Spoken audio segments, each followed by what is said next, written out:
Good evening. आज हम लोग क्लास 10th के एक्सरसाइज 5.2 के क्वेश्चन नंबर 12 को लेकर के मिले। क्वेश्चन थोड़ा सा एनसीईआरटी है तो बउआ घुमाएगा, लेकिन हम लोग कैसे करके भी इसको घुमा देंगे ना, जो बिल्कुल आसान हो जाए। समझ में आ गया कि ना गया? तो चलिए हम लोग क्वेश्चन नंबर 12 को आसानी पूर्वक समाप्त करने के लिए चल रहे हैं ना। क्वेश्चन पहले कहता क्या बउआ, उस बात को आपको देखना पड़ेगा। कहता है दो समांतर श्रेणी, क्या कह रहा है बउआ? दो समांतर श्रेणी का सार्व अंतर समान है। आखिर दो एपी है, समांतर श्रेणी को हम लोग एपी कहते हैं। दो एपी है जिसके सार्व अंतर पद क्या है? समान, यानी कि डी क्या है? डी जो है उसका समान है। दोनों एपी का क्या समान है बउआ? डी समान है। आराम से देखिएगा, क्वेश्चन को समझ जाइएगा तो फिर खेला खत्म। यदि इनके 100वें पदों का अंतर 100 है तो इसके 1000वें पदों का अंतर क्या होगा? इसके लिए हम छोटा सा एक आपको एग्जांपल देकर के समझाते हैं, समझिएगा। दो समांतर श्रेणी जिसका डी समान है, डी मतलब सार्वंतर समान है। मान लेते एक एपी है 2 4 6 8 10 डॉट डॉट डॉट।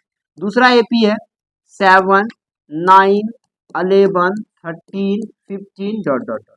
तो इस दो एपी है, लेकिन दोनों का डी यदि आप निकालोगे ना तो डी क्या है? समान। ऐसने कोई ना कोई एपी होगा। समझ में आ गया?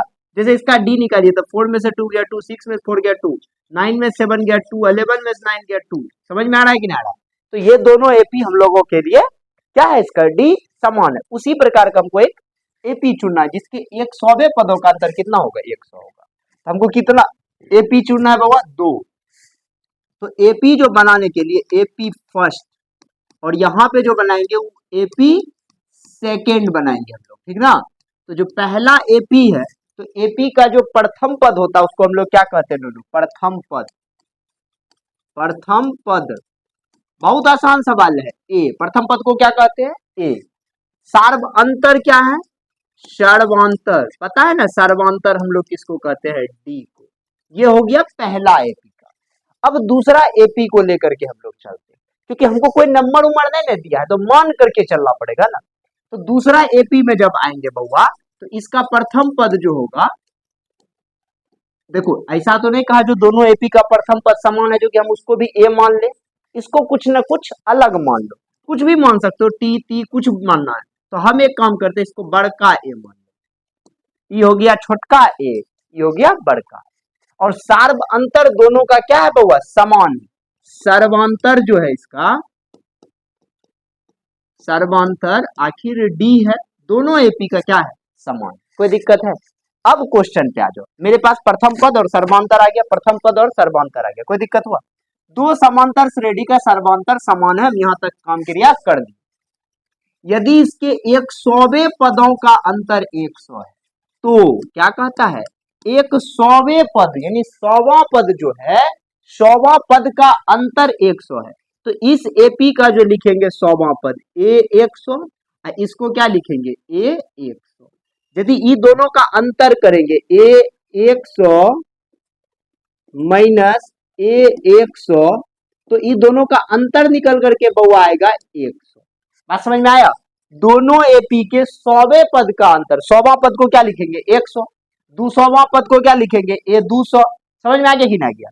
चलिए अब इसको हम लोग क्या करेंगे, इसको जब एपी के फॉर्म में लिखेंगे तो ए प्लस 99 डी लिखेंगे। बोलो लिखेंगे कि नहीं लिखेंगे? माइनस इसको भी क्या लिखेंगे? ए प्लस 99 डी लिखेंगे, बराबर कितना लिखेंगे? 100 लिखेंगे। कोई दिक्कत हुआ? अब थोड़ा सा समझना, A plus 99 D minus plus minus A minus plus minus 99 D बराबर कितना हो गया बुआ? 100।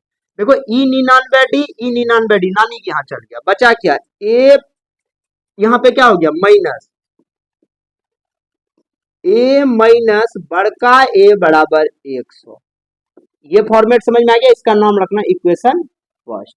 कोई दिक्कत हुआ?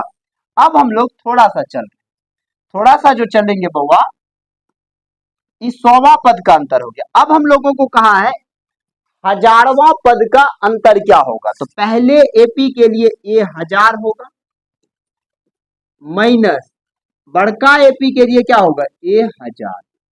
अब बउआ बताओ तुम ही, ए 1000 को क्या लिखेंगे? ए प्लस 999 डी और इसको क्या लिखेंगे, a प्लस 999 d। अब इसको समझो, a plus 999 d minus plus minus 999 d, 999 D, E cut गया, प्लस माइनस खत्म। अब देखो a माइनस ए। अच्छा एक बात बताओ, ऐसा रंगत कभी देखा था? तो इक्वेशन फर्स्ट में देखा था, a माइनस ए बराबर कितना था, 100। यहां लिख देगा समीकरण 1, समीकरण 1 से, यानी कि 1000वां पद का अंतर भी 100 ही आएगा। समझ में आ गया कि नहीं आ गया? 1000वां पद का अंतर भी 100 ही आएगा। शायद आपको यह प्रश्न अच्छा से समझ में आ गया होगा। मिलते हैं हम लोग नेक्स्ट वीडियो को लेकर के।